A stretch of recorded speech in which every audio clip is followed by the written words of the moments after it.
প্রায়ই কি এমন হয় যে সকালে ঘুম ভাঙার পরই মনে হয় দিনটা শুরুই হলো একরাশ ক্লান্তি দিয়ে? যদি উত্তরটা হ্যাঁ হয়, তাহলে এই আলোচনাটি হয়তো দারুণ কাজে আসতে পারে। এখানে আমরা এমন কিছু শক্তিশালী সকালের অভ্যাস নিয়ে কথা বলবো, যা শুধু একটা দিন নয়, পুরো জীবনটাকেই বদলে দেওয়ার ক্ষমতা রাখে। এই কথাটা কিন্তু আমাদের আজকের আলোচনার একেবারে কেন্দ্রবিন্দুতে। দেখুন, সফল মানুষেরা তাদের সকালটাকে কিন্তু ভাগ্যের হাতে ছেড়ে দেন না। তার একটা নির্দিষ্ট উদ্দেশ্য আর পরিকল্পনা নিয়ে দিনটা শুরু করেন। ব্যাপারটা একটু ভেবে দেখার মতো, তাই না?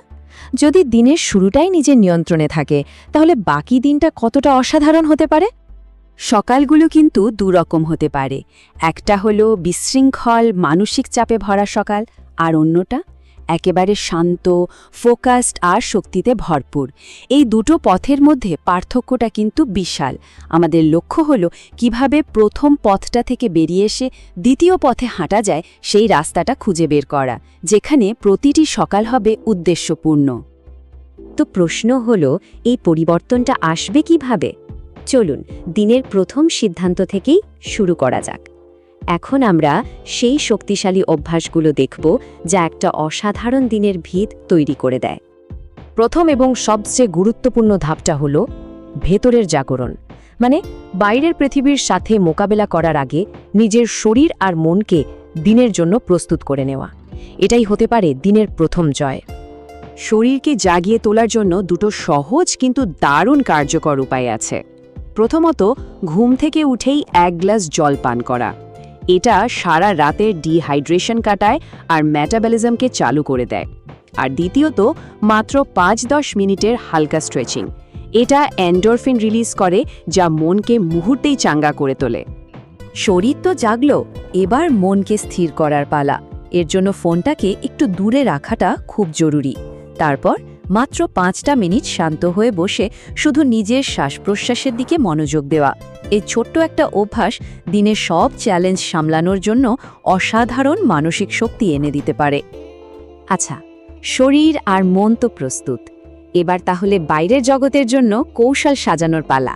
চলুন দেখি কিভাবে একটা সফল দিনের পথটা ঠিক করা যায়। দিনের শুরুটা সোশ্যাল মিডিয়ার বিক্ষেপ দিয়ে না হয়ে জ্ঞান দিয়ে হতে পারে। সকালে মাত্র ২০ মিনিট কোনো বই পড়া, পডকাস্ট শোনা বা নতুন কিছু শেখা যেতে পারে। মানে মস্তিষ্ককে সঠিক জ্বালানি দেওয়া, যা সারাদিনের জন্য শক্তি যোগাবে।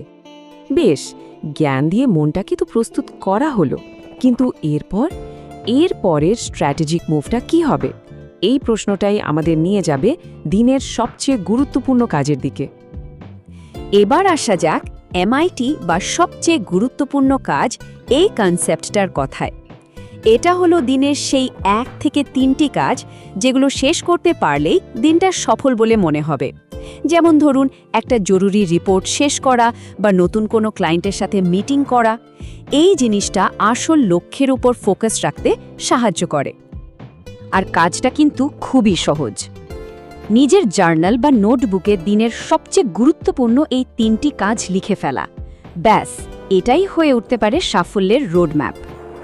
পরিকল্পনা তো রেডি, কিন্তু সেটাকে বাস্তবে রূপ দেওয়ার জন্য তো শক্তি লাগবে, তাই না? এখানেই আসছে আমাদের তৃতীয় এবং চূড়ান্ত ধাপটা, মিশন শুরু করার জন্য শরীরকে সঠিক জ্বালানি দেওয়া। সকালের নাস্তাটা কোনোভাবেই অবহেলা করা চলবে না। চিনি দেয়া সিরিয়াল বা শুধু কফির বদলে প্রোটিন আর ফাইবার সমৃদ্ধ খাবার খাওয়াটা খুব জরুরি। এতে দীর্ঘস্থায়ী শক্তি পাওয়া যায় এবং দিনের বেলা অস্বাস্থ্যকর খাবারের প্রতি আকর্ষণও কমে। আর এই পুরো যাত্রার জন্য কিন্তু কোনো শুভক্ষণের অপেক্ষা করার দরকার নেই। সবচেয়ে ভালো সময়টা হলো এখনই। পরিবর্তনের সিদ্ধান্তটা নিয়ে নিলে যাত্রাটা শুরু হয়ে যায়। একটা কথা মনে রাখা খুব জরুরি, সব কিছু নিখুঁতভাবে করার কোনো চাপ নেই।